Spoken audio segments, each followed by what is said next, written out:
Hello friends, பாப்பாவுக்கு உடம்பு சரியில்லைன்னு சொல்லியிருந்தேன். பட் இந்த சூப்பு கொடுத்து அவளுக்கு கிளியர் ஆகிருக்கு.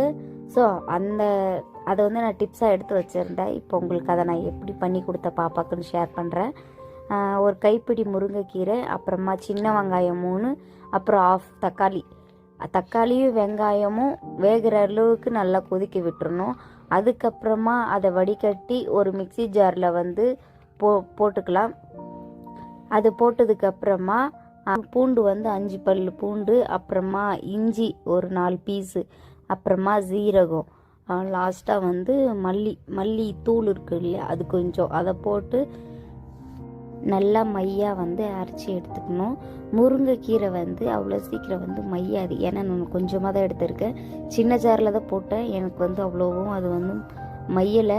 அதனால் வேக வச்ச அந்த தண்ணி இருக்குது பாருங்கள், அதுவே நான் கொஞ்சமாக ஊற்றி திரும்பவும் அகைன் வந்து நான் மிக்சியில் அரைச்சேன். அதுக்கப்புறம் ஓகேவாக இருந்துச்சு.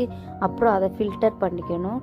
அதை வந்து ஃபில்டர் பண்ணதுக்கப்புறமா அகெயின் 5 மினிட்ஸ் திரும்பவும் வந்து கொதிக்க வைக்கணும் அந்த தண்ணியை. ஏன்னா வந்து மல்லி அப்புறமா இஞ்சி பூண்டு எல்லாம் பச்சையாக இருக்கும் இல்லைங்களா, அது வந்து பச்சை வாசனை போகிற அளவுக்கு நல்லா கொதிக்க வச்சதுக்கப்புறமா கொஞ்சம் 1/2 டேபிள் ஸ்பூன் வந்து பெப்பர் போட்டுக்கினேன். நான் பெப்பர் போட்டதுக்கப்புறமா அது ஒரு கிளாஸில் ஊற்றி பாப்பாவுக்கும் குடிக்க வச்சேன். அவங்களும் நல்லா குடித்தாங்க. இது வந்து எனக்கு கமெண்டில் ஒரு சிஸ்டர் சொல்லியிருந்தாங்க, தேங்க்யூ சிஸ்டர். எங்கள் அண்ணியும் சொல்லியிருந்தாங்க ட்ரை பண்ணுன்னு. பட் இது வந்து முருங்கைக்கீரை பெங்களூரில் கிடைக்கிறது ரேரு. இதனாலும் தேடி கண்டுபிடிச்சி வாங்கின்னு வந்து பாப்பாவுக்கு செஞ்சேன். ஓகே, பாய்.